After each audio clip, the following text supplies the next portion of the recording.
what do we have going on here? We're gonna close the gap. But the patient had some interesting input in what he wanted changed in his smile and what he didn't want to change.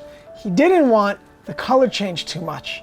Interesting. So if that's the case, then how many teeth do we really need? And he did want the left and the right side to be completely even. So let's go in and analyze what's going on. Obviously, we're closing this gap. These two teeth are in an ideal position. If you look at it from where it lies in the tooth along the lips, it's ideal. These ones are tucked in a little bit too much. These two teeth right here. And obviously this is a peg lateral and so is this. And if we move on to the next photo, we can see that there's also crowding. So what we're able to do first is we're gonna leave this side alone and we're gonna work on the rest of these teeth all over here. Because remember, we're not changing the color, we're just changing a lot of shapes and most importantly, closing the gap. So let's look at the right side again. There's a gap here.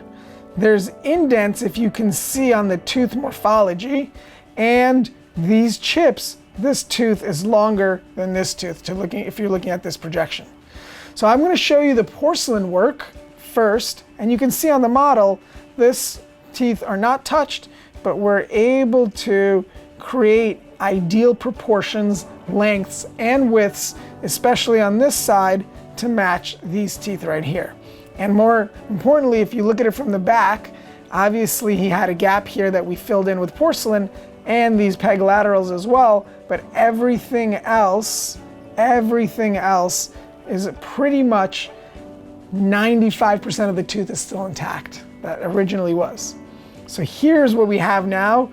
You can barely tell the difference between the color of these teeth, that this tooth is exactly the same shade as the bottom teeth and the side teeth. And if we look at this smile open, we now see these bottom teeth are straight. The smile is even, beautiful, and more importantly, extremely natural and healthy. So hitting every point that the patient wants to improve, not every single tooth needs to be veneered.